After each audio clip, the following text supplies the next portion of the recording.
Good morning विद्यार्थी मित्रों, नमस्कार भाई। चलो काले આપણે લાસ્ટ લેક્ચરની અંદર ગુંચળા પર ચુંબકીય ક્ષેત્રમાં શબ્દ સાંભળજો, પ્રવાધારિત ગુંચળા પર ચુંબકીય ક્ષેત્રમાં લાગતા ટોર્કનું સૂત્ર તારવ્યું અને એમાં આપણે ભણી ગયા હતા ભાઈ। જો આજે કેટલીક બેઝિક બાબતો આપણે સમજવાની છે, ક્લિયર? તો ખાસ ધ્યાન રાખજો। અહીંયા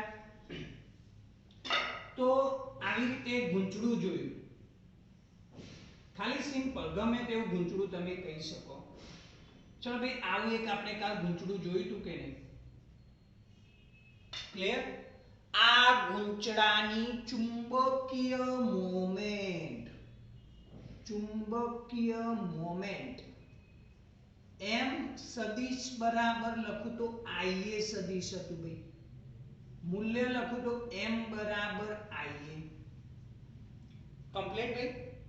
જો ગુંચળામાં n ઓટા હોય, ફરીથી ભાઈ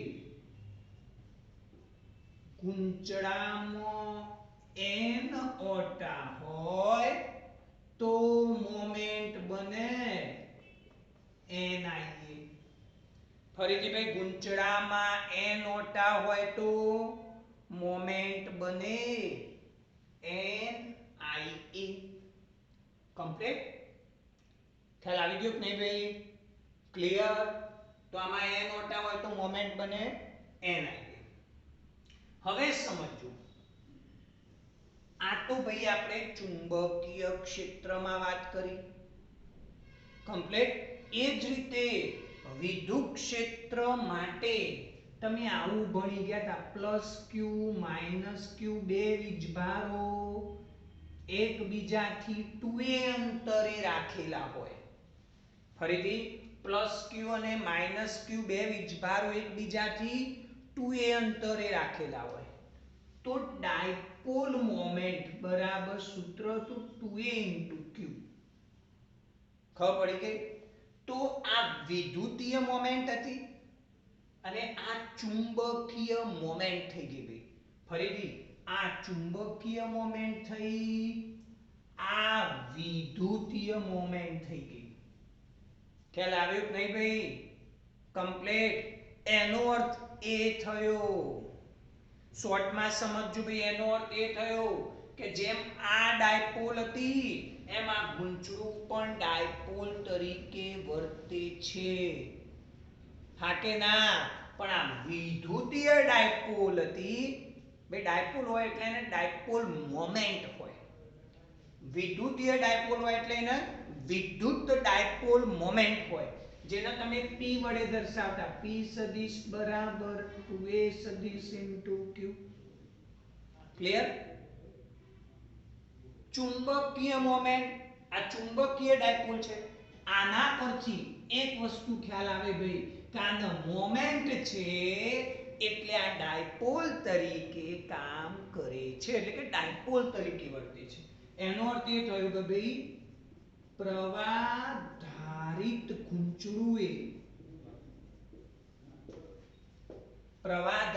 ગુંચળુએ ચુંબકીય ડાયપોલ તરીકે વર્તે છે।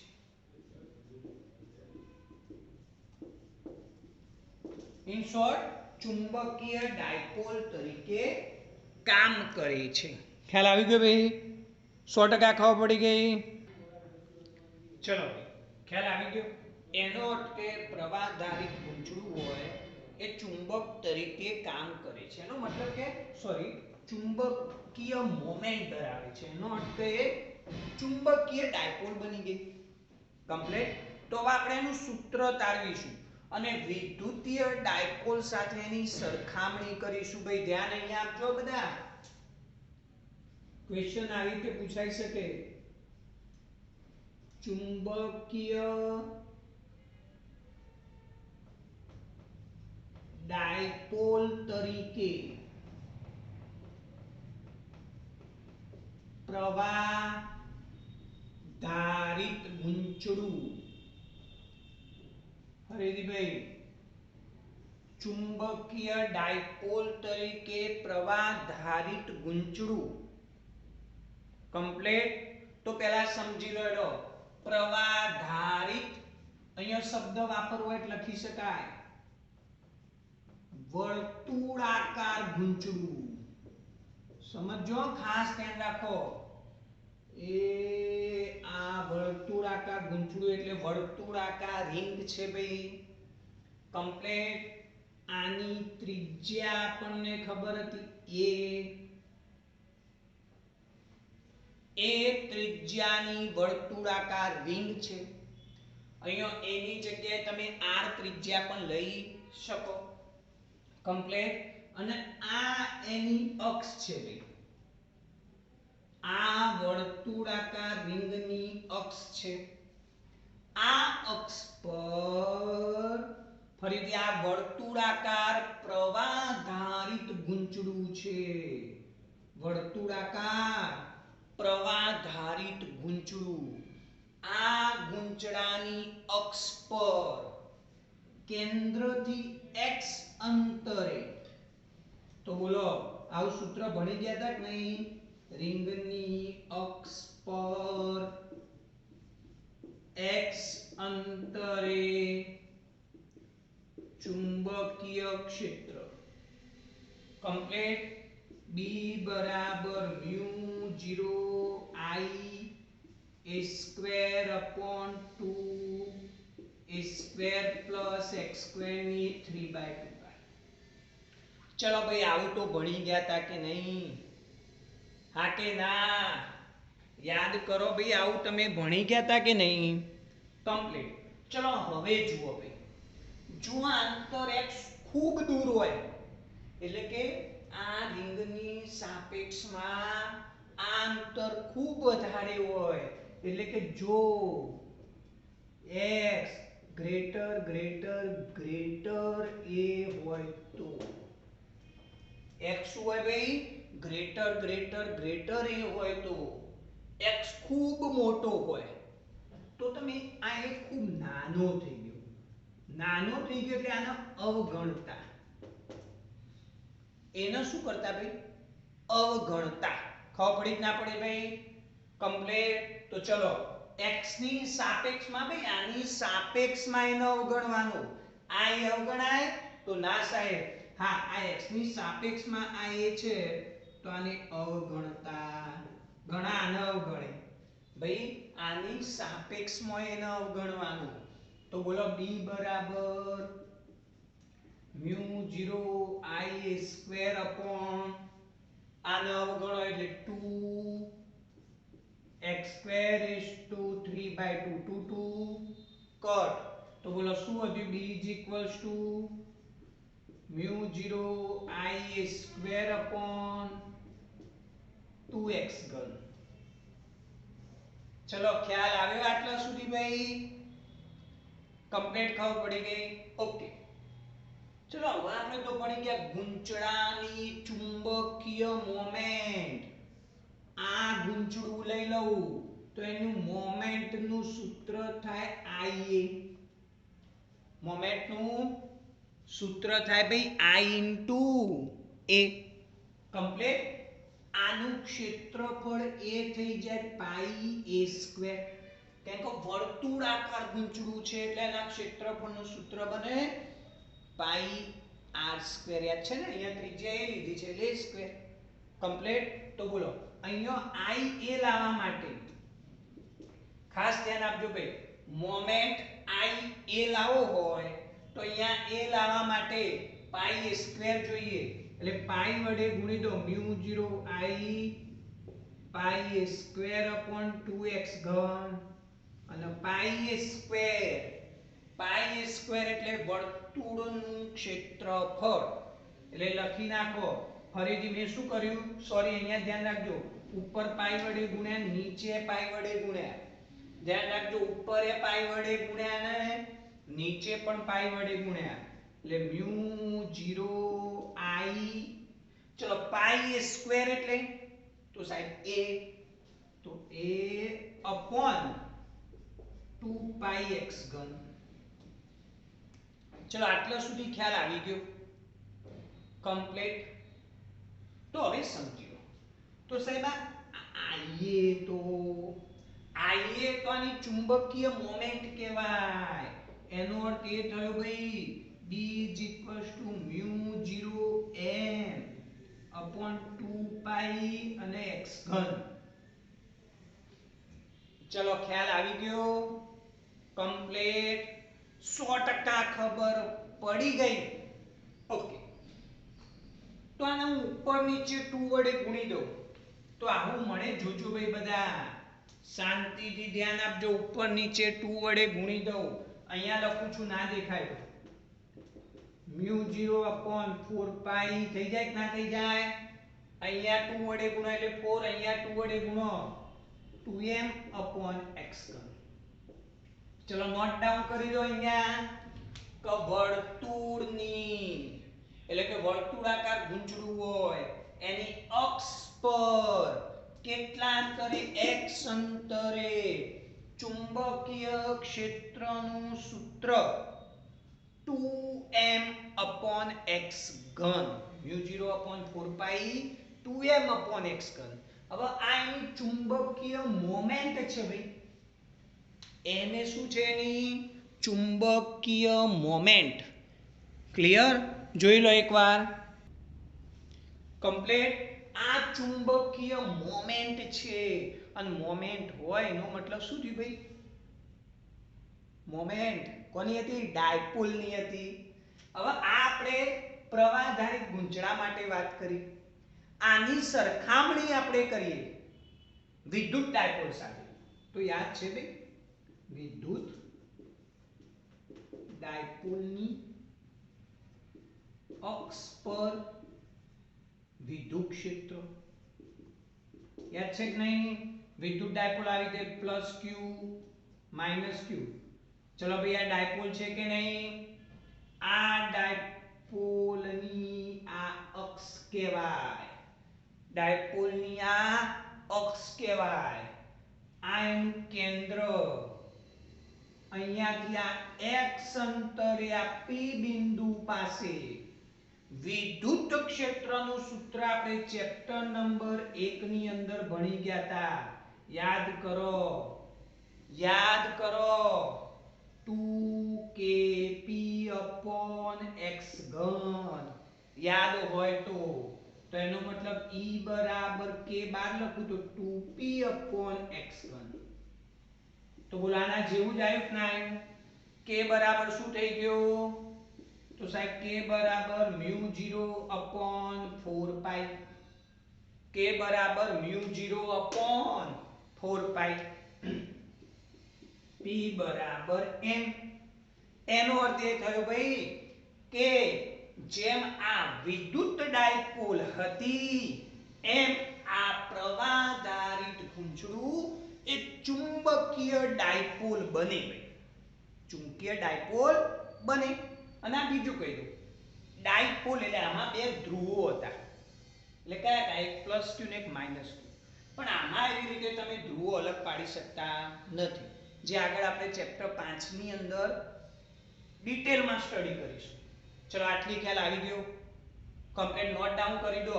ફરીથી ચુંબકીય ડાયપોલ તરીકે પ્રવાહધારિત વર્તુળાકાર ગૂંચળું 2 માર્ક્સ ની અંદર પૂછાય. તમારે આટલા સુધી લખવાનું.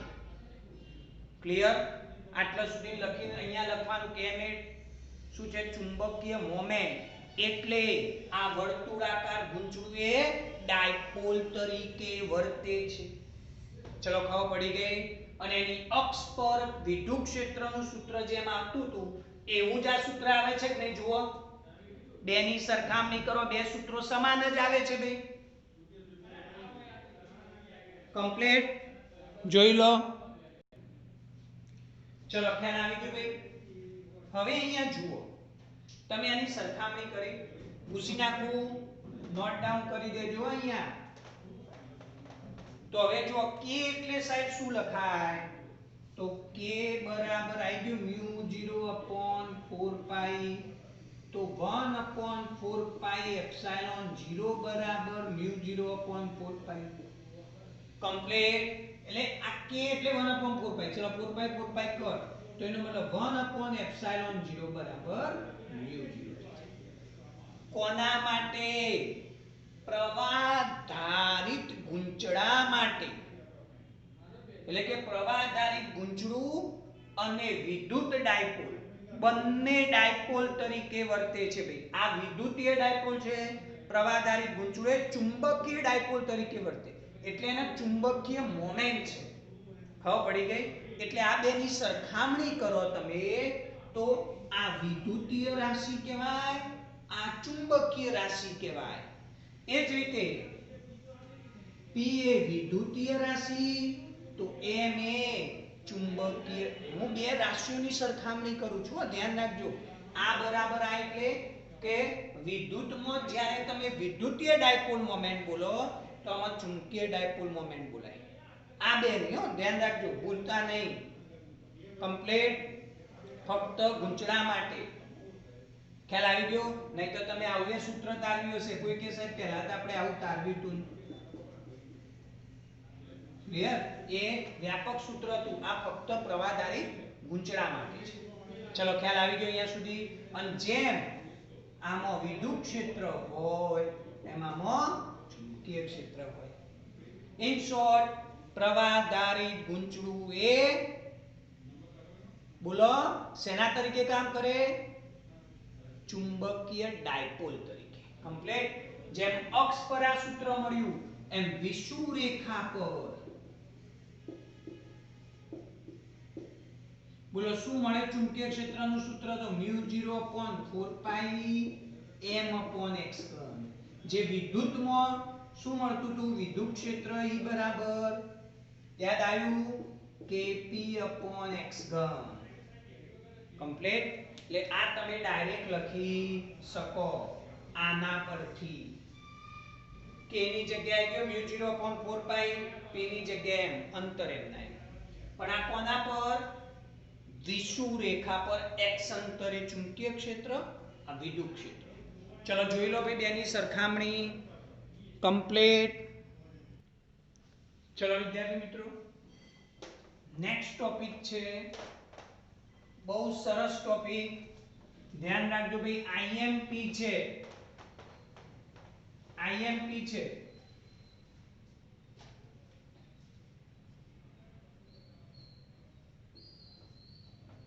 પરિભ્રમણ કરતા ઇલેક્ટ્રોનની ચુંબકીય મોમેન્ટનું સૂત્ર તારવો.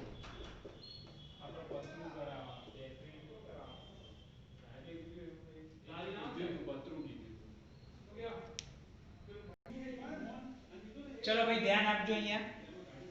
પરિભ્રમણ કરતા ઇલેક્ટ્રોનની મોમેન્ટ તમે ચેપ્ટર 3 ની અંદર વિદ્યાર્થી મિત્રો ભણી ગયા છો કે કોઈ પણ તમે પરમાણુ લઈ લો કે જેનો પરમાણુ ક્રમાંક Z છે, તો કેન્દ્રમાં Zd વિદ્યુત ભાર થાય. થાય ના થાય ભાઈ? કેન્દ્રમાં વિદ્યુત કેન્દ્રમાં શું હોય? પ્રોટોન. કેટલા પ્રોટોન હોય? Z. તો કેન્દ્રમાં કેટલો વીજભાર થાય? તો Zd વીજભાર થાય. હવે એની આસપાસ આ રીતે ઇલેક્ટ્રોન પરિભ્રમણ કરે. કદાચ તમે કેમિસ્ટ્રીમાં ભણી ગયા છો અને આપણે પાછળ પણ ફિઝિક્સની અંદર ભણવામાં આવશે બોહરનો નમૂનો. કમ્પ્લીટ. ચલો ધ્યાન રાખજો અહીંયા ભાઈ. ક્લિયર? બોહરનું પરમાણુ મોડેલ કેમિસ્ટ્રીમાં પણ આવ્યું હશે અથવા આવી ગયું હશે અથવા આવશે. ક્લિયર? અને ફિઝિક્સમાં પણ આવશે. આપણે તો સમજજો. તો આ ઇલેક્ટ્રોન પર કેન્દ્ર તરફ કયું બળ લાગે? તો વિદ્યુતીય બળ લાગે Fe. અને બહાર કયું બળ લાગે? તો કેન્દ્રગામી. ઇન શોર્ટ, કેન્દ્રગામી બળ એ વિદ્યુતીય બળ પૂરું પાડે. આટલી આપણને ખબર છે ભાઈ. કમ્પ્લીટ. હવે આ ઇલેક્ટ્રોન ફરીથી ન્યુક્લિયસની આસપાસ ભ્રમણ કરતો આ ઇલેક્ટ્રોન એક પરિભ્રમણ પૂરું કરે. ચલો ફરીથી વિચારી લો મગજમાં કે સાહેબ એક પરિભ્રમણ પૂરું કરે. પહેલા તો ચેપ્ટર 3 સમજાઈ દઉં. કે વિદ્યુત ભાર પરિભ્રમણ કરે એટલે વિદ્યુત પ્રવાહ રચાય. કેમ કે વિદ્યુત પ્રવાહ એટલે તો સાહેબ વીજભારની ગતિ એ જ વિદ્યુત પ્રવાહ. અને તમે આવું સૂત્ર પણ ભણી ગયા I q/t. યાદ કરો ભાઈ, યાદ કરો.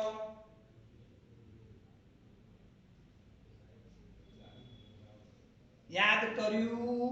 કમ્પ્લીટ. તો હવે બોલો, ધ્યાન રાખજો. ઇલેક્ટ્રોનની વર્તુળાકાર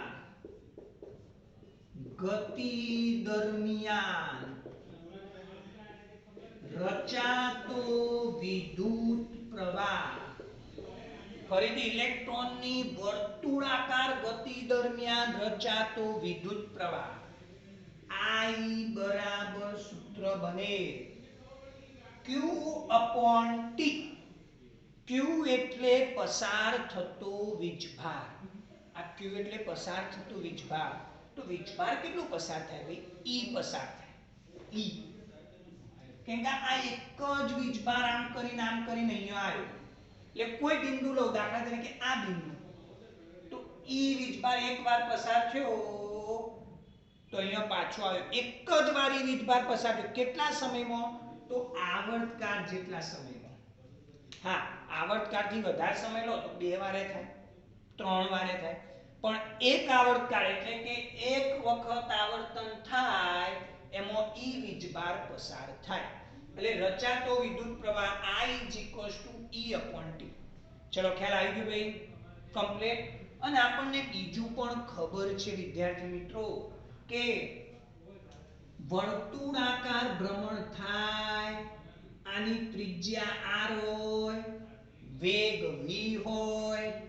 ફરીથી, ઇલેક્ટ્રોનનો વેગ v હોય, ત્રિજ્યા r હોય, તો વેગ અંતર ભાગ્યા સમય. તો વેગ ચલો, અંતર કેટલું થાય? અંતર આ એક આખું પરિભ્રમણ કરે એટલે અંતર કેટલું? 2πr અપોન સમય કેટલો? તો t. કેમ કે સાહેબ એક પરિભ્રમણ થાય એટલે અંતર 2πr થાય અને સમય કેટલો લાગે? તો t લાગે, આવર્તકાળ જેટલો. કમ્પ્લીટ. અને આ બધું તમે ચેપ્ટર 3 ની અંદર ભણી ગયા ભાઈ. કમ્પ્લીટ. તો તમે આ રીતે t 2πr/v. ઓકે. તો હવે આપણે પ્રવાહ શોધવાનો છે, એમાં કિંમત મૂકી દો. સમીકરણ 1 માં મૂકતો. ચલો, સમીકરણ 1 માં મૂકી દો. t ની જગ્યાએ 2πr/v. તો I E/T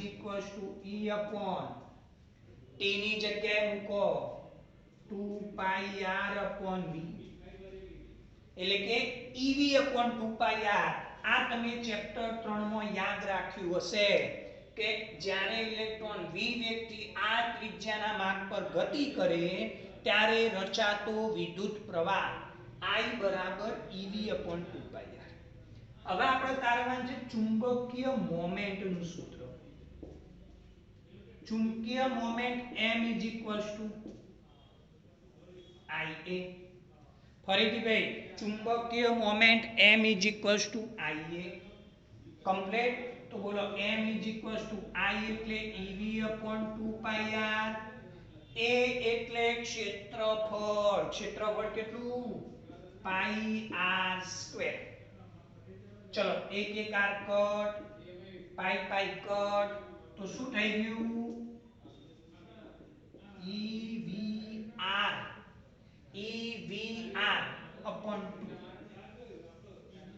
m EVR/2. ચલો, ખ્યાલ આવી ગયો? ફરીથી ના દેખાતું હોય તો અહીંયા લખું છું m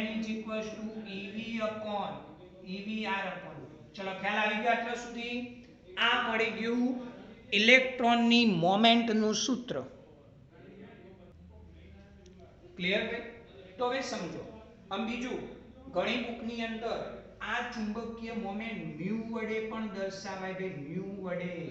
એટલે મ્યુ લખ્યું હોય તો કન્ફ્યુઝ થવાનું નહીં. ચુંબકીય મોમેન્ટ કોની? ઇલેક્ટ્રોનની ચુંબકીય મોમેન્ટ કમ્પ્લીટ. હવે ધ્યાન રાખજો, ઇલેક્ટ્રોનની નવો પ્રશ્ન આની ભેગો પણ પૂછાઈ શકે. ઇલેક્ટ્રોનની ચુંબકીય મોમેન્ટ અને કોણીય વેગમાન L વચ્ચેનો સંબંધ. કોણીય વેગમાન યાદ છે ભાઈ બધા, ધોરણ 11 કોણીય વેગમાન L mvr યાદ છે કે નહીં ભાઈ? કમ્પ્લીટ, ખબર પડી ગઈ? ઓકે. તો દેખો mvr લાવવું હોય તો સાહેબ કોઈ m વડે ગુણો ને m વડે ભાગો તો mu બરાબર e, m વડે ગુણો m વડે ભાગો. ઇલેક્ટ્રોન માટે લખીએ તો હોય me થાય, me upon me, m વડે ગુણ્યા ને m વડે ભાગ્યા. કમ્પ્લીટ. તો હવે દેખો mu is equals to, ચલો mvr એટલે તો સાહેબ L, તો E upon 2me into L. આ ચુંબકીય મોમેન્ટ મળી. L એ શું છે? ચુંબકીય મોમેન્ટ. જોઈ લો.